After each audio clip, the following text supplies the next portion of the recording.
everyone, greetings. Hi everyone, how's it going? Welcome to this video. If you are new to my channel, hi, welcome. On my channel, I analyze song lyrics very in depth through the lens of literary analysis. However, today instead of song lyrics, we're actually analyzing a music video. About 2 videos ago, I did an in-depth literary analysis of Willow by Taylor Swift. In that lyric analysis, I talked about how the music video really swayed my interpretation of the song. I would have interpreted the lyrics completely differently were it not for the existence of the music video. I'll go ahead and link my lyric analysis if you're interested. I did ask you guys if you wanted to see a separate video of me just going through the music video and analyzing that. You guys said yes, so here we are.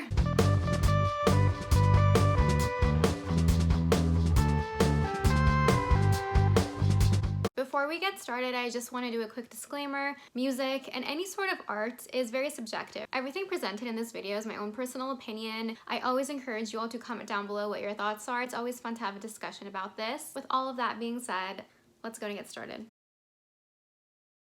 This music video starts where the Cardigan music video left off. She's in that same cabin, she's sitting in front of the piano, and she's looking directly at the camera. This tells us, the viewer, that this is a continuation of the same sort of narrative that was in the Cardigan music video. You see that Taylor's bangs are still kind of wet because she was in the ocean in the Cardigan music video, and she's directly looking at the camera, which is the exact way in which the Cardigan music video ended.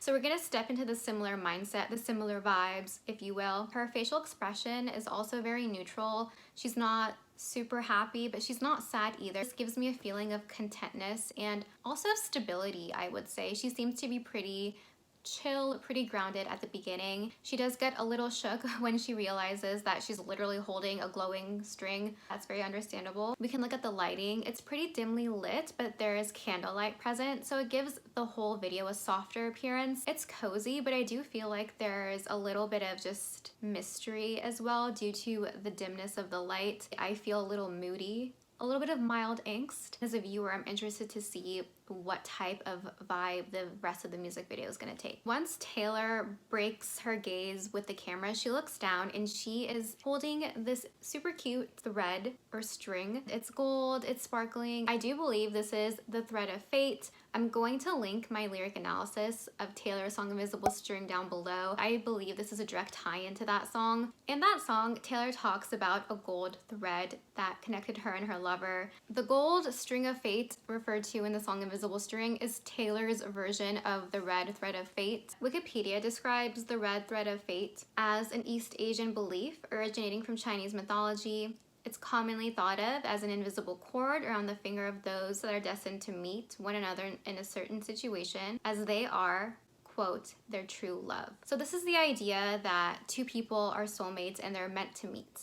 They're always going to be connected. If you watch my lyric analysis of the song Willow, I talk about how lyrically in that song there is no indication of soulmate vibes or any sort of thread. This gold string of fate is very much just present in the music video. What I find to be very beautiful is that this string is glowing and there's like little shimmers coming off of this string. However, it's not like twinkling or like going on and off. I talked about the connotation and the meaning of the words twinkling and gleaming in my last video when I analyzed the song Gold Rush by Taylor Swift. I talked about how those words seem great, but they're really not because they refer to a light that goes off and on. It's not a continuous sort of light, but the string here seems to be continuously lit, continuously be giving off its light or its energy. So that's definitely a good sign. I also like how it's glowing in the darkness. There's candlelight behind Taylor, but the string does provide more light. Just visually, I do view this as a positive symbol. I find it interesting that she's holding the string. It's like a tangible thing that she's holding. And when she looks down, she kind of looks surprised. She is super shook that the string is in her hands. That's really interesting because she was holding it, right? It wasn't like anywhere where she randomly grabbed it. She was already in possession of it. That's very interesting to think about because this is her fate, right? It kind of found her without her expecting it. Once Taylor looks around and realizes the string is leading her somewhere, she has that smile on her face. She seems super stoked. You see here that she starts to follow that string. Do you want to look at this more metaphorically since this is the string of fate? If you think about fate and, you know, having a destiny, It's things that are meant for you that will come to you very easily. So she was just sitting there. The string came out of nowhere. She was super shook, but she smiled, right? She had a positive reaction to it because it's meant for her. It came to her. And now she's gonna follow it and see where it leads her. It's going into her piano. I find that very beautiful. We know that Taylor plays the piano. She plays it on a lot of songs. All Too Well.mp3. We know that she writes a lot of her songs on the piano. So it's a very beautiful image that her fate is going into the piano. Symbolically, I think that's very poignant. Notice how she peers in. She doesn't like jump right in or climb right in. This shows a little bit of apprehension. She was really excited because she smiled earlier, but it's mysterious, right? It's like you want to go somewhere, but you're still hesitant. There's still a little bit of hesitant vibes. That's completely understandable because there's literally a glowing string and you're following it. But if you want to think about it metaphorically, you're reflective of a feeling you have where you know a path is meant for you, but you're still kind of nervous about it. Anything new can be scary, changes, make you feel uneasy at first, but they can all be very positive. When Taylor follows the string, she actually comes out of a willow tree. In my lyric analysis of the song Willow, I talked about like the mythology and the history of the willow tree a lot for like literally 9 minutes. Willow trees are very interesting. They had positive things associated with them, and then they had negative things associated with them. I touched upon this very in depth in my lyric analysis. I'll state a few things very briefly just for some context. So a willow tree is very strong, it's very sturdy. The branches can be bent without breaking. It can grow from a broken piece. So it's very resilient, it's very strong in that manner. You see how, you know, its branches and leaves flow downwards and it just like sways in the wind. So it has sort of this like movement, which is very beautiful. However, there's a lot of negative folklore and negative imagery associated with the willow tree as well. It is thought to be associated with ghosts in some cultures. It is thought to become alive and stalk travelers in one mythology. In the Chinese culture, they use it as protection against evil spirits. In Celtic tradition, there was so many things about this that I'm literally like a fake expert on willow trees now. Just kidding. According to Celtic mythology, the willow tree had a lot of magical properties. It was used in magical rituals. And it had a really strong relationship with the moon. Like the moon kept coming up, and this is occurring at night, so the moon would be out. There's also a body of water present. Willow trees do like to grow next to water just naturally, so that part is accurate scientifically. But also the moon controls the tides, so it has an effect on water. It's interesting that the willow tree has a spiritual connection to the moon. The moon is out at night. This is occurring at night. The moon has a scientific effect on the water via tides. It all seems very interconnected to me. You could read into this very, very deeply if you wanted to. I'm not gonna get too deep into it because I said this in my other video, I think that all of these willow imagery possibilities, it's like a rabbit hole. You can go really deep if you want. I will state my own personal opinion, but I'm just trying to provide different avenues of thought for you guys so you can decide which one feels chill and true for you, so you can vibe with the song and the music video more and you can just have like a more intimate connection with it and enjoy it more. But that relationship between the willow tree and the water and the moonlight and the fact that it's occurring at night to me is very interesting. I also find it very interesting that Taylor is coming out of the willow tree, so it's as if she is one with the willow tree. And if she is one with the willow tree, I wonder what qualities of the willow tree she is sharing with it. Because if you're coming out of something, right, you were essentially a part of them. She is clearly coming from inside of it, right? So it looks like she was a part of it, but now she is detaching from it. In my lyric analysis of the song Willow, I talked about how when she says life was a willow and it bent right to your wind, how that meant that her life was no longer a willow because of the love interest's presence. And to me, I like extrapolated that and decided willow had a negative connotation in that song because her life was no longer a willow due to meeting her like lover, her soulmate. And her lover and soulmate is a positive thing, therefore the willow must be a negative thing, right? She seemed to be a part of the willow tree, but now she is in essence like escaping from the willow tree, or just coming out of it. I wouldn't say escape. She is just very easily walking out of it To me, this is kind of like a sort of detachment, but a positive one. I'm sure that like the tree was cute to reside in or to be in, but the world is a lot bigger and there's more freedoms involved, and now she's going to be going out into the world. I know that she was in a cabin, but just metaphorically, to me, the imagery associated with her coming out of a willow tree and then taking into account literally everything I mentioned in my willow lyric analysis, I think she's breaking free of the negative things associated with it. And I do think that the magic component of the willow tree is important because we do see like magic rituals later on in the music video as well. So these are just some things to keep in mind. I'd really be interested to know what you make of her coming out of a willow tree. Do you agree with me, or do you have a completely different take? Let me know in the comments down below. And it's the string that's leading her out, right? It's very beautiful that the string is leading her out. So her fate is like, your time in the willow tree is over, your time, you know, existing in these negative vibes is over. It can also just be referring to mindset as well. Perhaps she was existing in a mindset that can be represented by the willow tree. She is now coming out of that. You can view the willow tree as just like a confined space. You can view it as having the negative connotations of like spirits and ghosts and everything, and that just being like what her life felt like she was trapped by the ghosts of her past, the ghosts of her mistakes. And you can also view it as like a mindset. So those are a few things that I am thinking about as I watch this music video. I'd be interested to know what your take on this is. We see Taylor look around as soon as she comes out of the willow tree. That's really important because that shows that the setting she's in is new. This is a new land. I usually tend to interpret things like occurring within the mind, like your mindset. This could just be indicative of a new viewpoint, like she's seeing something new, she's changing the way she thinks. There's many different ways to interpret this, but what I will say is that this super cute glowing string of fate led her out of the willow tree and into a new place. I really like this next part. I think it's very beautiful. She looks into the water and she sees the face of someone else. This is showing her who her soulmate is, who she's meant to be with. This is a foreshadow. If you notice, the string is going into the water, so this reflection of her true love, of her soulmate, is occurring in a place where the string is, right? It's like the string is magical. It went into the water, and I touched upon like the magical elements of water and the moon and the willow tree and how there's symbolism there. There is like a bit of mystical stuff going on there. I think that's really cool. It definitely gives this a more mysterious vibe. Taylor just emotes really well.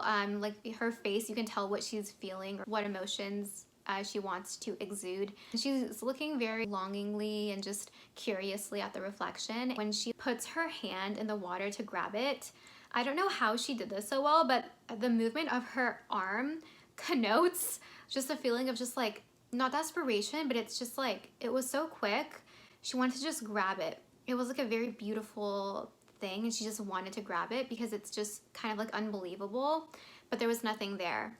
That's a little heartbreaking, and I don't know, I got like a little emo the first time I saw that part of the music video. Seeing something that you want really badly, it's literally not within your grasp yet. But the string did show her a very beautiful foreshadow of who her soulmate will be. And that shot of her putting her face on his shoulders is very cute. This shows us that this is a romantic and caring sort of relationship, so that's why we know this is referring to her soulmate. It's very sweet. I like that it's not like a kiss or anything, because it's showing that this love is pure. I'm not saying that like kisses aren't pure. They totally can be. It reminds me of the movie Pride and Prejudice, the 2005 version with Keira Knightley, directed by Joe Wright. Also starring Matthew McFadyen as Mr. Darcy. I love that movie a lot, so I know a lot of facts about it. But in that movie, what I stand so hard about it is that they very beautifully illustrate the love and the tension between the two main characters, and they literally never kiss. There's like one hand holding incident, but that was enough. And to me, that shows that it's a very pure love because it wasn't shrouded by other like physical acts. It was very much like a soul connection. That's the feeling I get here. She just puts her face like on his shoulders. It shows that there's comfort there. It's kind of like when you're best friends with your significant other before you're like lovers or romantically involved.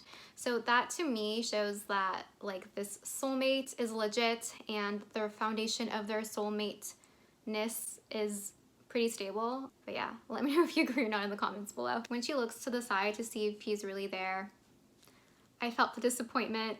She's saying that's my man as she looks at where his reflection was. So that is another clue to the viewer that that's her man, that's her soulmate. She is realizing this now. She has come to this sort of epiphany. No pun intended. I find it very interesting that she physically touches the outpour of the, I'm gonna call it tangible light that's coming from the string. She kind of like puts her hand in it.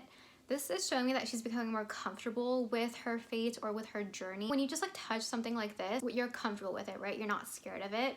So she's kind of immersing herself more in what is in store for her in her life. Now she's diving in. She's gonna jump right in. She is not as hesitant as before. Remember when she was looking down into her piano? Now she was like, fam, I am jumping in. She did not care if she's gonna get her hair wet. She does not care. So she's like metaphorically diving into her path. She's like very open to where her path is gonna lead her. That's how I'm interpreting this. And the fact that she's jumping into water as well. I've talked about water imagery quite a bit on my channel, particularly when I did a lyric analysis of the song Cardigan by Taylor Swift. Water is very cleansing and very purifying usually. Sometimes I talk about how when water exists in a sort of darkness, that's a little different. Here in this instance, I believe the fact that she is diving into the water is very positive. To me, it's a very cleansing and purifying thing. And it's also where her string of fate is leading her. And it's also where she saw the reflection of her soulmate. Now we have a hashtag TBT throwback moment. There's a scene of Taylor and her soulmate as kids. The string of fate is still present, but now it is being used as a game. So it's like their fate was always set. They were always meant to be together, but it took on different forms.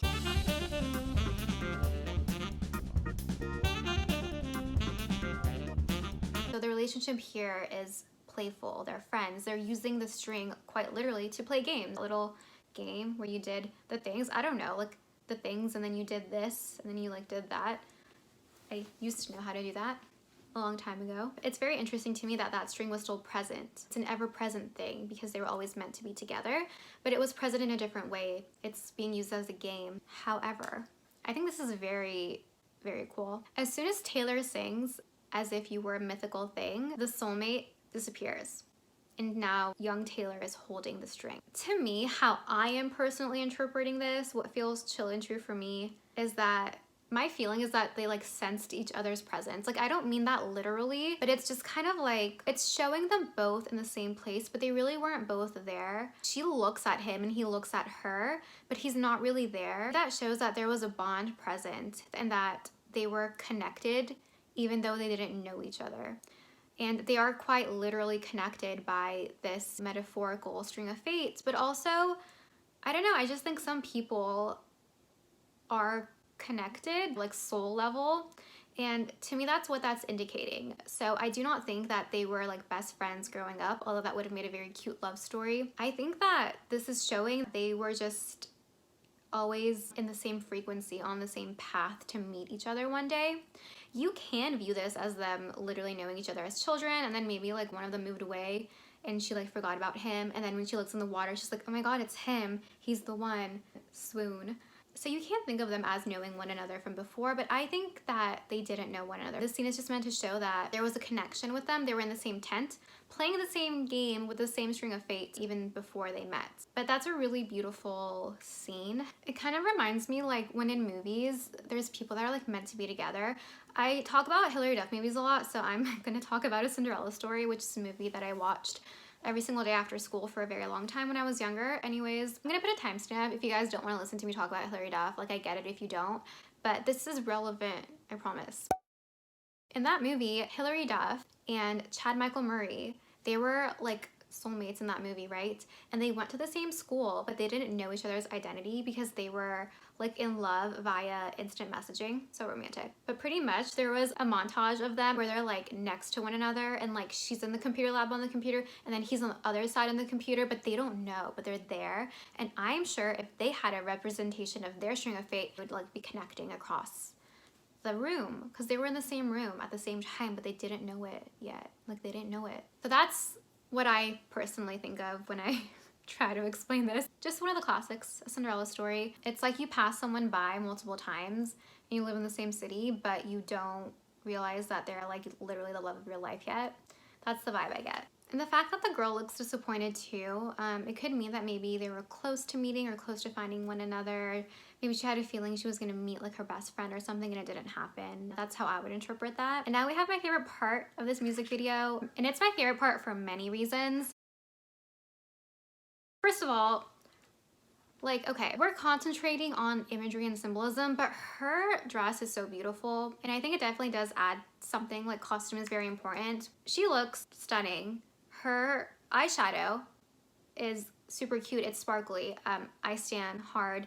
It kind of resembles a wedding dress. Her headband is beautiful. She just looks super, super beautiful.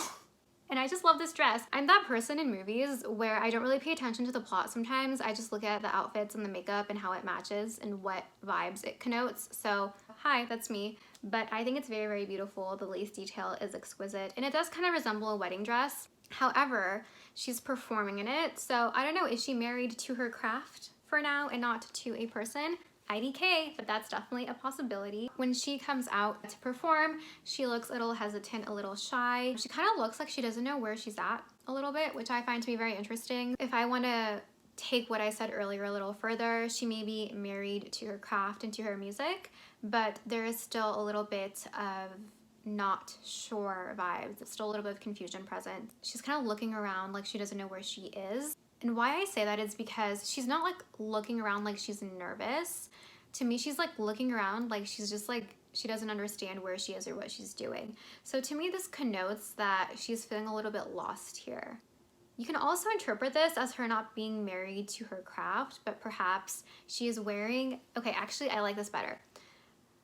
Perhaps she is wearing something that resembles a wedding dress because she is going to meet her soulmate today. And this is a foreshadow that pretty soon she's going to be wearing an actual wedding dress. So this is a foreshadow in my opinion. Yes, this is super cute. She was looking shook, right? She was looking very shook and concerned, but we noticed that the guitar had the, I guess, fairy dust of her string of fate associated with it, and it kind of popped up magically. She felt more at ease and she knew exactly what to do. So this to me indicates that playing music is part of her story, part of her fate. It's very, very important and necessary. I did see some tweets about this music video that I tried not to read. I didn't look up any interpretations of the music video, by the way. When I do my analyses, I don't like look up legit interpretations of anything. I just look up words and historical context and any like symbolism if I'm not familiar. But I think there was like a screen cap from her Me music video and then this, and I was like, yeah, very similar. The dress is kind of similar. So if you wanted to kind of pick out different parts of the music video that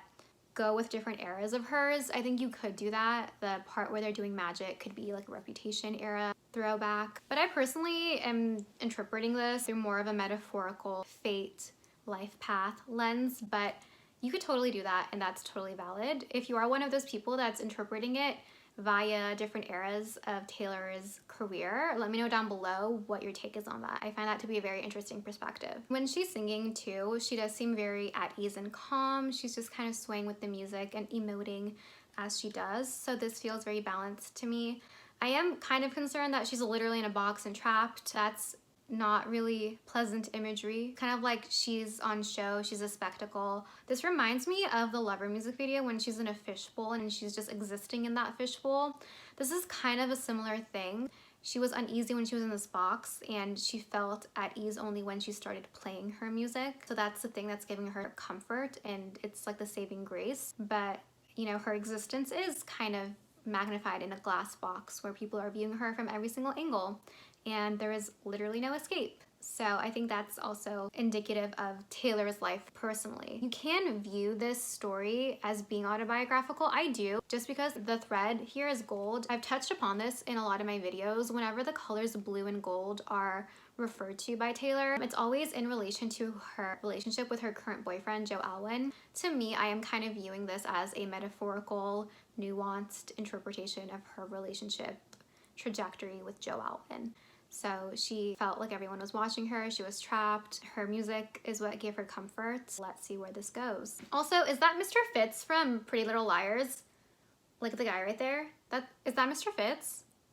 I don't know. She's like really in her vibes, right? So we can tell that music is a very positive thing for her. But as soon as she sees this man she becomes very shook and she stops playing.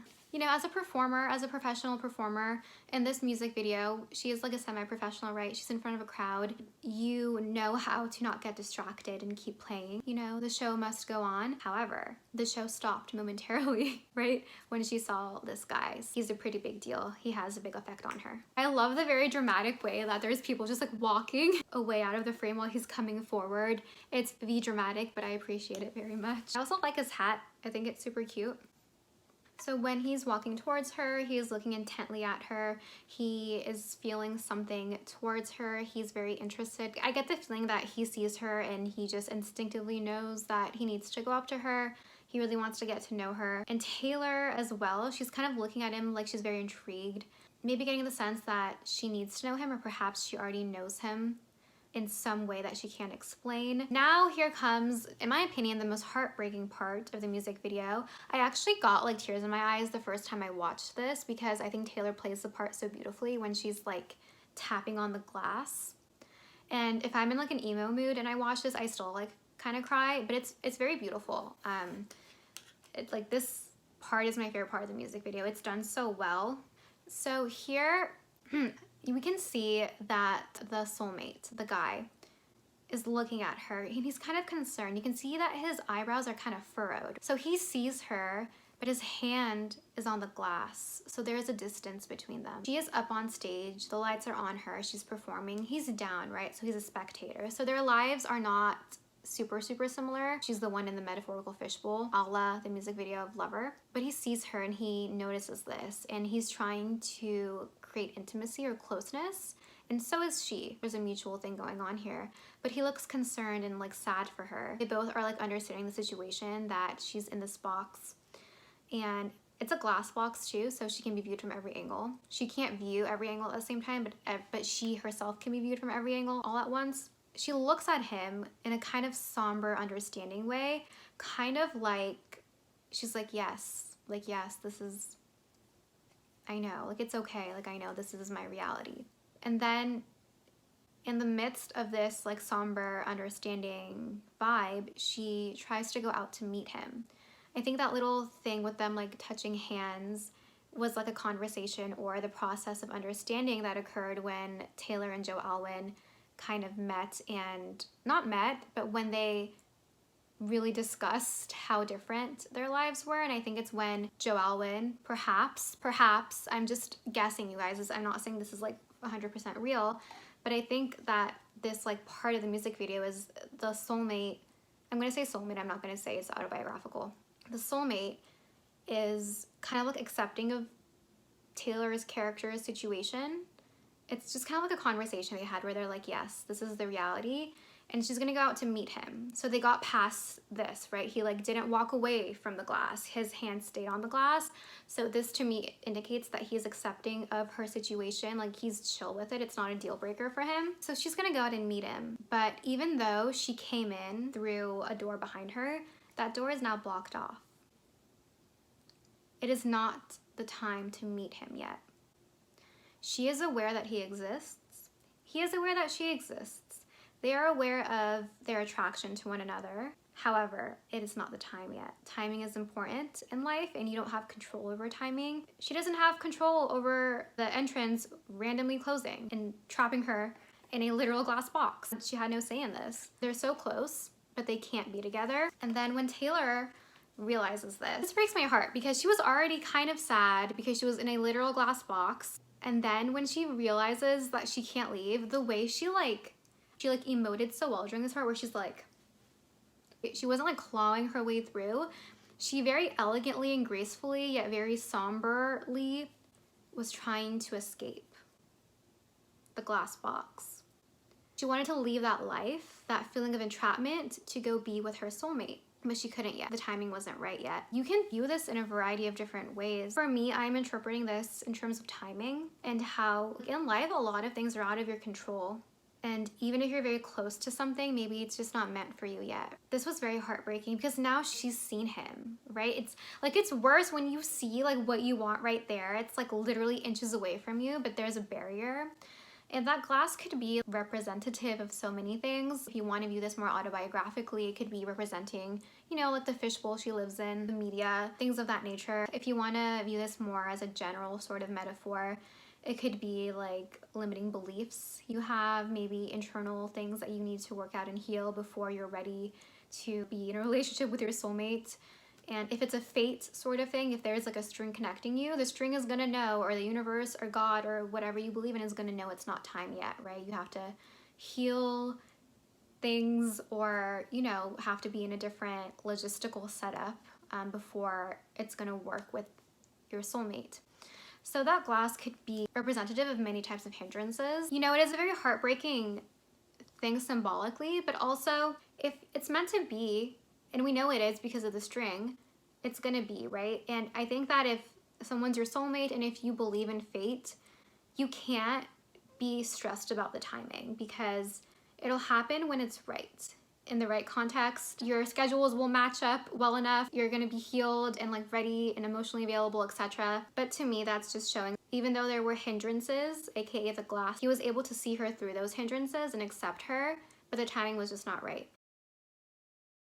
This is very important. She was able to get out of that glass box, of that situation that was not serving her. However, she had to make a way for herself. She had to go into that tunnel in the ground. When she did that, she sang the lyric, "I come back stronger than a 90s trend." To me, that's a sort of resilience and a sort of adaptability. She's able to move forward, and if there is a door that's closed or very randomly / mysteriously blocked off, she's gonna find another way out of it. So to me, this tunnel is an unexpected path that she is forced to go down, right, for herself. She's going solo right now. Solo, is that like a Jason Derulo song? I have no idea. But she has to go solo, and she has to. There's no other way. Like, there's not like two paths or anything. It's just like literally one path, and it's like not an easy path because she literally has to jump, and it's like very dark, and like I don't know what's down there, right? Like if you want to think about this metaphorically, you can. It's scary because it's like a vertical, like 90-degree type of vibe. And you have to like jump down there, and her outfit's also very cute and white. She could get dirt on it. So like I would be like, oh my God, I need to change my outfit because I don't want to mess this up. But that's her only option. So that's the path that she must take to get out of this glass box situation. And as we'll see later, this solo path that she's taking that's, you know, not super easy is gonna lead her to her soulmate or to her fate. But that's how I'm interpreting this part of the music video. Let me know what you think. And notice the sparkles of her fate are leading her down there. It can be like a tough path, but it's in service of a path that is meant for you, in service of something good eventually. So the shift here to me is very, very significant. She was wearing all white. She was a little timid. You kind of wanted to cuddle her and bake her cookies and like give her like a very cozy blanket. But now she's like, I'm wearing a cloak. It's dark. I am like smizing ahead and walking like a model. So there's a big shift here. That very random and very dark vertical path to escape the glass box changed her because she is on the other side of it now. And she's wearing a cloak. This does give me like Reputation era vibes because there's a lyric from that album that mentioned cloaks and daggers, and she's literally wearing a cloak. So I think that's interesting. If you wanted to make this autobiographical, this could be her going through that era. And we know that she met Joe around that time when the world didn't like her as much. That journey down that tunnel changed her. Her whole outfit is dark. She's wearing a cloak. It's nighttime again, right? It was nighttime when she was performing, but there was a lot more light present and there was people around her. The people were at a party, so it was kind of like a jovial type of vibe. Now she's like walking with a purpose with a very intense look. So that path that was meant for her changed her. She grew.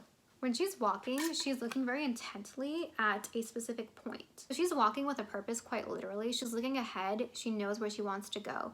This is a completely different character, or not character, this is a completely different person. She's no longer that timid girl playing in that glass box.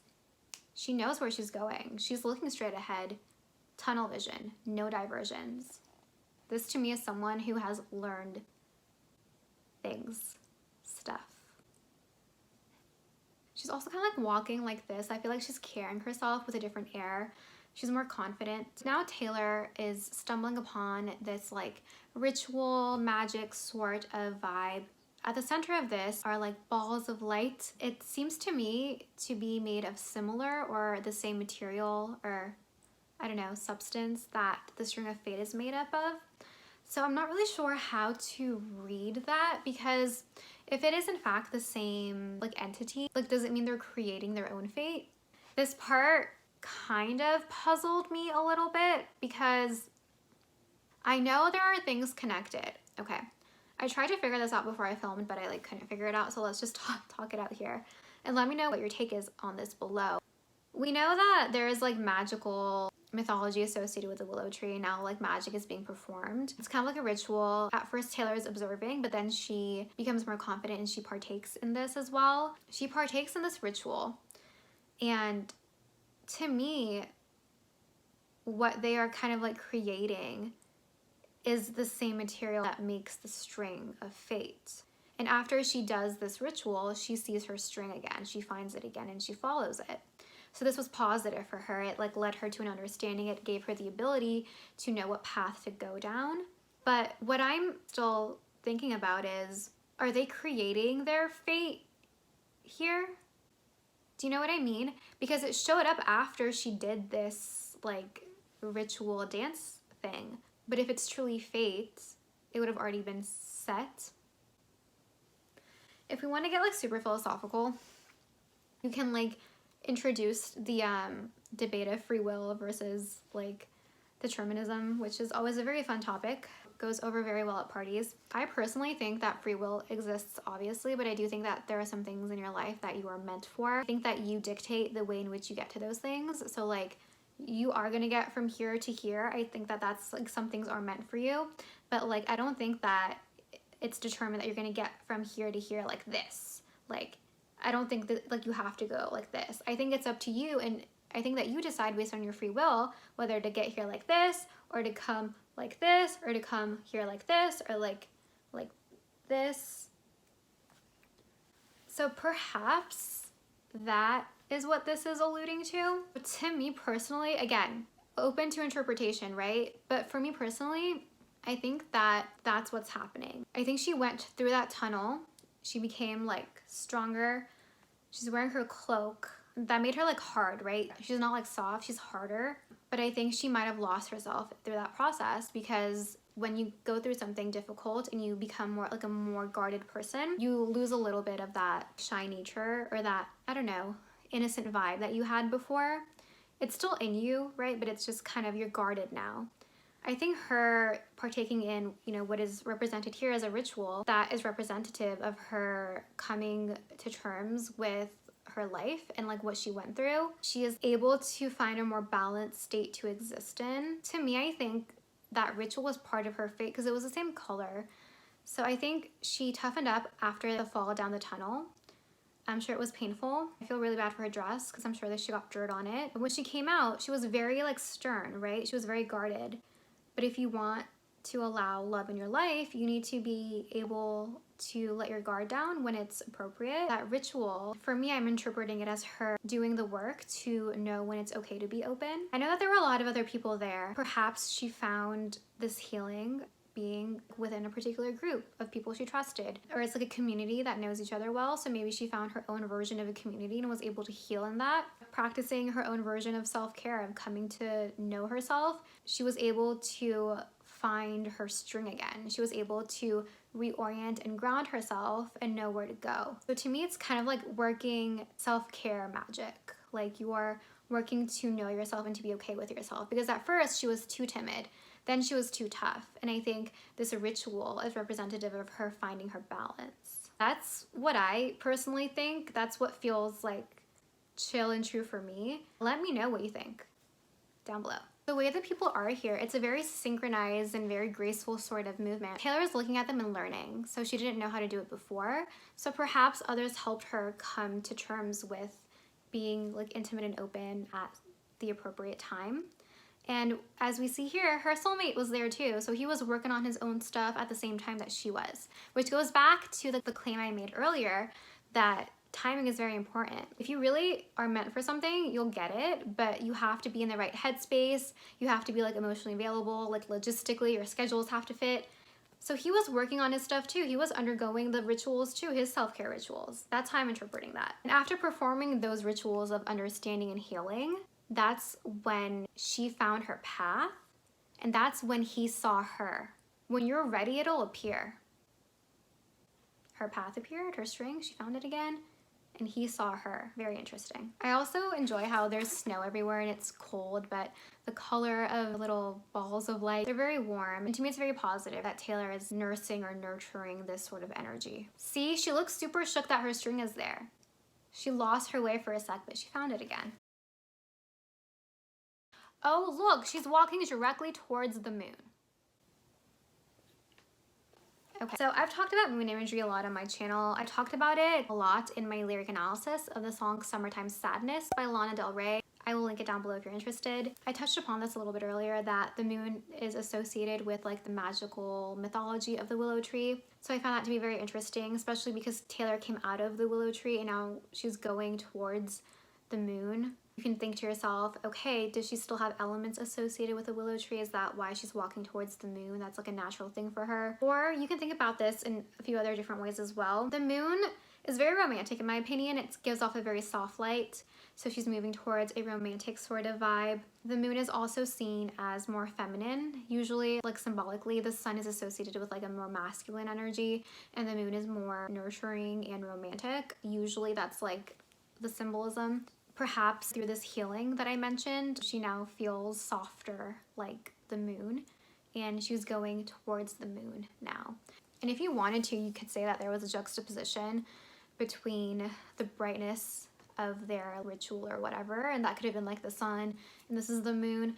I personally don't view like that entity as sunlight. I think it was much too warm for that. I feel like sunlight would be brighter. It's interesting. It was like a warm light and a cool tone light. For me though, I do just view it as her walking down towards vulnerability again and being open to that. One thing I will note about moonlight is that moonlight is very beautiful, but it is not light that is created by the moon. It's sunlight reflected onto the moon and then onto the earth. That's what moonlight is. So it is not something that is able to create its own light. That's an interesting thing to point out. I think that its purpose here, or at least for me, it could just literally just be cute, right? Like it doesn't have to have a meaning. It can just be a very cute setting detail. For me, the fact that her string is leading her down somewhere and the moon is very much present, I think that is showing that she's like open to vulnerability and to being more open. To me, that's what the moon is representing. So yeah, let me know if you agree or not down below. I love how when it says that's my man, it's him looking at her this time. This is kind of a reversal because the first time that's my man is sung. Actually, the first two times it's Taylor seeing him, but now it's reversed. He's seeing her. So she has the power in this relationship, power dynamic wise. He is the one that's more not pining after her, but she is the one on her own path and he sees her. The first two times he was like there and she saw him, especially the second time, right? The first time was kind of like a mystical thing, but now she's freely walking down the path that's meant for her. She's not in a box and he's seeing her. So to me, that's a very interesting sort of reversal. I think this is just illustrating growth on part of like Taylor's character. I think that's a very beautiful way to think about it. So we are back where we started. Taylor loves a good full circle moment. I talk about that a lot. She does that lyrically a lot. She starts something with the same lyric and the same verse in which she ends it. Now she's back in that cabin. Her outfit is different now. I think that her outfit is appropriate for the time period she's in, so that's good. And also it's dry, it's not wet like it was at the beginning. It seems like an outfit that is indicative of living a life in the time period you're in. So to me, the timing is appropriate now. It seems to have fallen into place. It also matches the cabin. So to me, everything is flowing more like imagery wise.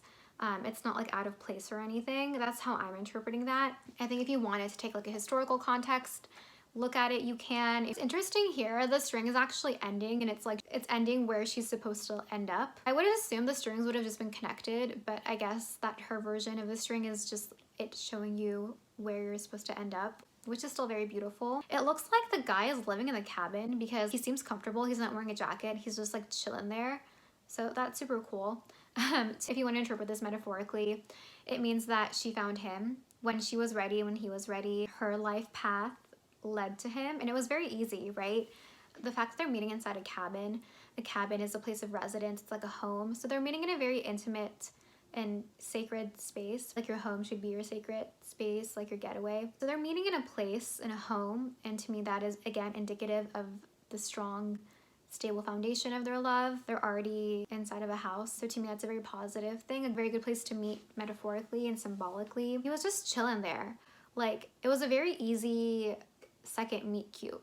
Can you have a second meet cute? Is like a meet cute by definition just like meeting for the first time? I don't know. It seemed effortless. Like, he seemed very comfortable there. It was a very seamless sort of meeting. I love the progression of the images that are in the music video every time That's My Man is sung. I touched upon those earlier.